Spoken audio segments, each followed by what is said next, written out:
Normally, it's all crowds, close contact, and long, loud cheering. But under new ground rules laid out today, this summer's Olympics will be much more sedate, as high fives, handshakes, and hugs will all be taboo. So how hard are you training right now? Pretty hard, since we're Canadian swimmer Marcus Thormeyer will be expected to basically show up, compete, and then leave. I'd love it if the stands were packed, but if it's not the safe thing to do, then don't do it.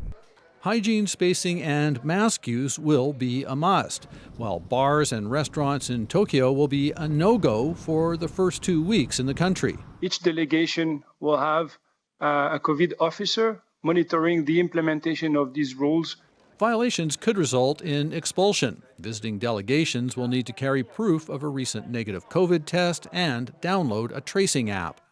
On the delicate issue of giving shots to otherwise healthy young athletes, the IOC says you will not be required to have received a vaccine in order to participate, but getting a shot is encouraged if possible.